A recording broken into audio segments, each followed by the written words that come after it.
Allez, il est midi 3, presque 4 minutes. Dans quelques secondes, les coureurs du Tour de France vont s'élancer pour la 7e étape. Grégoire Schott, bonjour. Vous êtes sur la ligne de départ. On imagine une certaine effervescence sur place.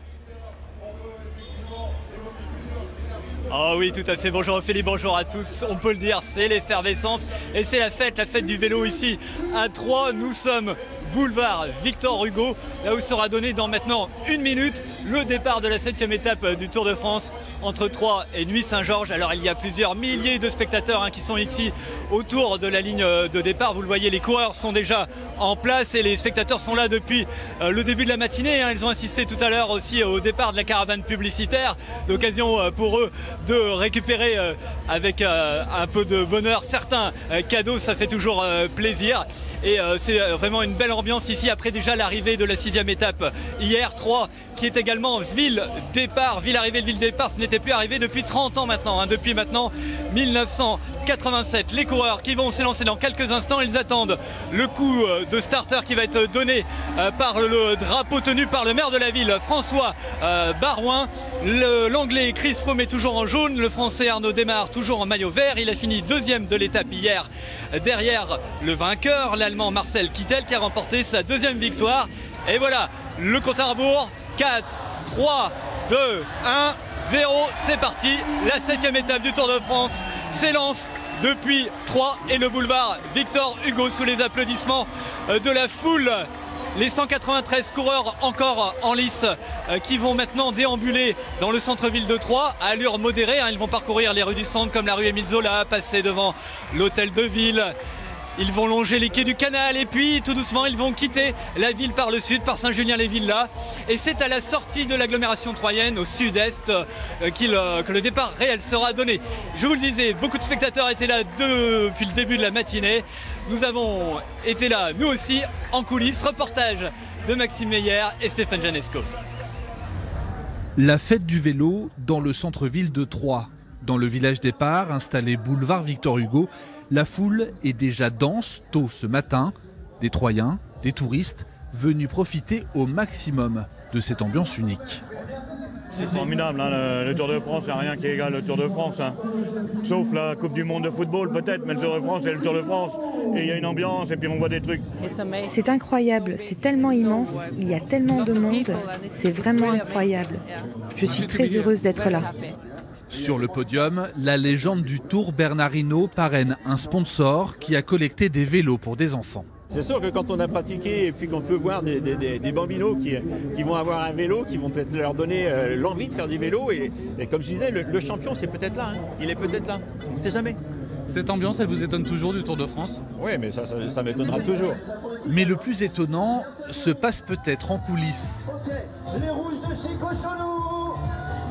Les caravaniers du Tour s'échauffent en musique pour une longue journée de route.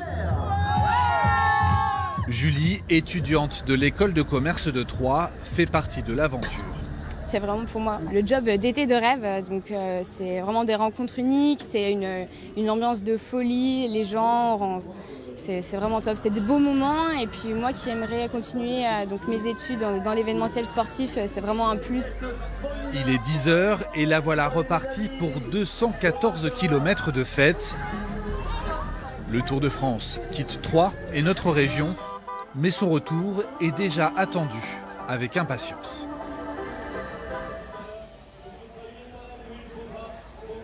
Et je vous le disais, la fête a commencé dès hier à Troyes avec l'arrivée de la 6e étape. On va revoir les images de l'arrivée.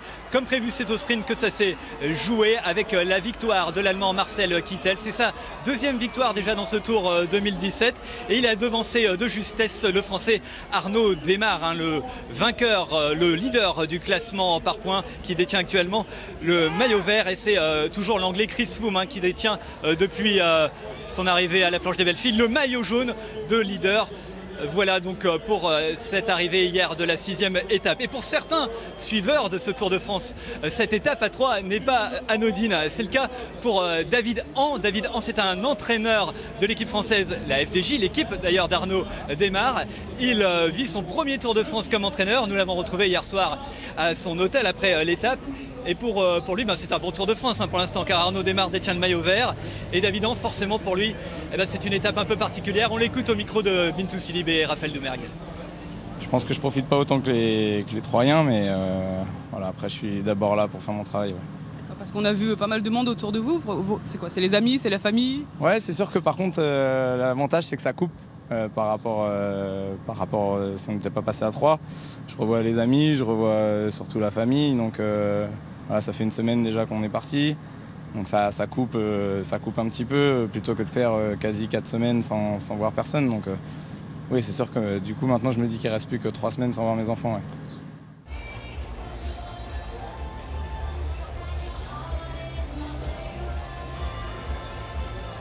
Oui, 213 km attendent donc les coureurs aujourd'hui entre Troyes et Nuits-Saint-Georges. On va voir un petit peu les caractéristiques de ce parcours. Les coureurs qui sont donc partis depuis quelques minutes.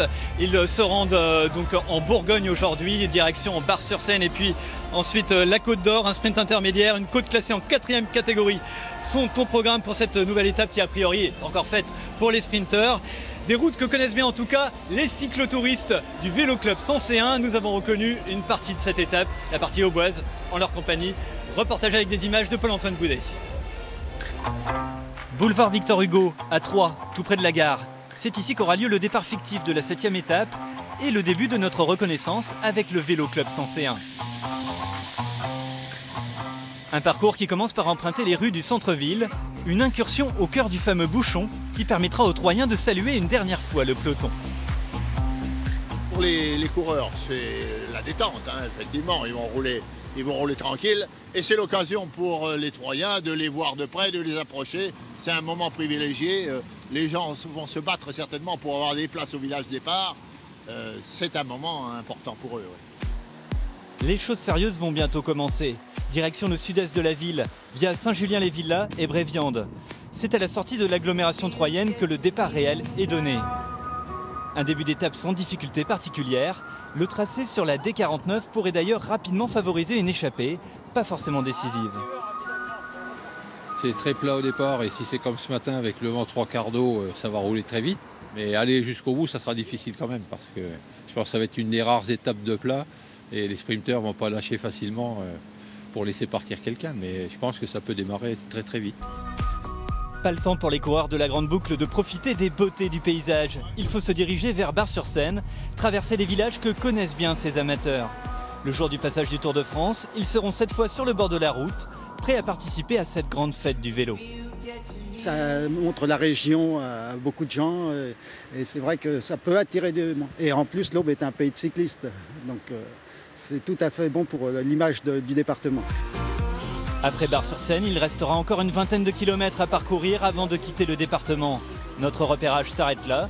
Les concurrents du Tour, eux, auront encore bien des efforts à produire une fois franchis les portes de l'Aube. Et voilà les coureurs qui sont donc partis maintenant depuis quelques minutes, depuis 12h05 vers Nuits-Saint-Georges. Le départ a été donné par le maire de la ville, François Barouin, qui est avec nous. Bonjour. Bonjour. Merci de nous retrouver. Alors, quel sentiment, la Troyes qui vit 2 jours de fête et vous venez de donner le départ, ça y est, ça commence à être un petit peu la fin. Oui, mais c'est des moments forts, c'est incroyable, c'est une ferveur populaire. Hier, c'était 50 000 personnes sur le parcours à l'entrée de l'agglomération. C'est évidemment un événement sportif, mais c'est d'abord de la joie populaire. Pour moi, en fait, c'est une joie enfantine collective, c'est-à-dire que le Tour de France, c'est l'incarnation de l'identité de notre pays, de la mise en valeur de nos communes et d'un sourire partagé. C'est de la joie. Et là, donner évidemment le coup d'envoi du top départ de cette étape, il y a la profondeur de champ, mais avant il y a eu la caravane, et puis avant il y a eu les animations, et avant il y a eu le village. Voilà, c'est vraiment un moment magique. Et oui, car Troyes est ville arrivée, ville départ, peu de villes dans ce cas sur ce Tour 2017, et pour vous en tant que maire c'est même une première. Vous en êtes rendu compte, c'est une autre dimension par rapport aux dernières fois? En fait, ça n'a rien à voir. C'est magnifique déjà de pouvoir soit accueillir un départ ou une arrivée, mais d'avoir les deux, en fait, ça crée les conditions d'abord de de la rentabilité de cet investissement. C'est quand même un investissement pour une collectivité, mais après, vous avez tous les hôtels qui sont pleins, la restauration, les bars. En plus, le temps était au rendez-vous, de telle sorte qu'on a eu vraiment une vraie ferveur populaire. Et puis les retombées médiatiques à l'international. Vous-même, les médias internationaux, aujourd'hui, une ville comme Troyes serait absolument incapable de se payer un budget communication pour avoir autant de retombées. Donc c'est vraiment ce qui a probablement de plus efficace, de plus rentable, de plus intéressant sur le plan touristique. Évidemment, il y a des contraintes d'organisation, des personnes qui ne sont peut-être pas contentes car il y a des restrictions de circulation, de stationnement, mais ça vaut le coup quand même, quoi. C'est sûr, bon, la dernière fois qu'il y a eu une arrivée à départ, c'était en 63, hein, donc on a le temps de se remettre.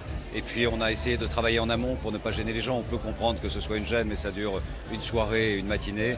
Il y a eu un gros travail pendant plusieurs semaines, plusieurs mois. Et il y a une très grande fierté à Troyes, c'est la participation des commerçants du centre-ville qui sont groupés à 200 pour être en jaune pendant plusieurs semaines et pour accueillir comme il se doit le Tour de France. On reverra le Tour à Troyes prochainement? Je l'espère, on candidatera à nouveau, peut-être pas les années tout de suite, mais dans les 5-6 années qui viennent, on refera une candidature bien sûr.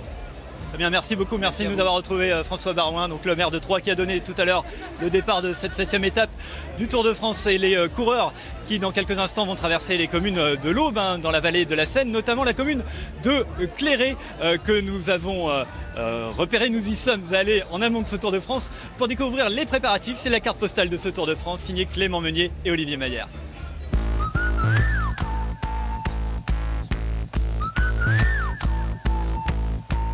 Nous sommes donc à Cléré qui va accueillir ce vendredi la 7e étape du Tour de France et je suis avec Madame le maire qui va nous éclairer sur le Tour. Alors Madame le maire, qu'est-ce que vous avez prévu? Alors nous avons prévu des décorations à chaque entrée de village. Ce sont des vélos et des roues qui sont peintes par une équipe de bénévoles, comme vous pouvez le constater derrière moi. Bon, et qu'est-ce que c'est Jean-Pierre qui travaille? Qu'est-ce qu'il fait Jean-Pierre? Jean-Pierre, il est en train d'installer nos maillots jaunes sur tous les vélos qui ont été peints. Bon, ça promet. Et Madame le maire ne vous dit pas tout, elle est également coiffeuse, on va aller voir son salon. Et qui dit Cléré dit forcément Hubert Lina que vous avez mis en valeur dans vos vitrines. Bien sûr, nous avons voulu faire un clin d'œil à l'enfant du pays, un ancien coureur professionnel. La deuxième d'une étape du Tour de France, en tout cas, il y a encore des choses qui se préparent vers le haut du village, on y part tout de suite.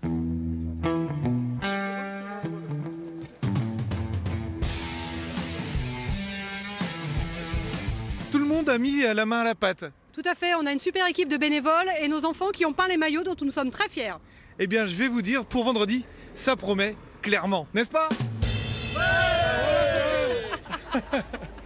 Merci beaucoup Clément, merci beaucoup Clément pour cette carte postale Cléré. Les autres communes auboises qui vont donc faire la fête pour le Tour de France dans quelques minutes. Encore une belle journée de vélo ici dans l'Aube. Merci Grégoire. Et donc la 7e étape du Tour de France s'était lancée de Troyes il y a quelques minutes. On va revoir cette image. 7e étape entre Troyes et Nuits-Saint-Georges en Bourgogne-Franche-Comté. On se quitte sur cette image de départ à Troyes. Nouvelle page spéciale ce soir dans le 19-20. Excellent après-midi à tous et bel été.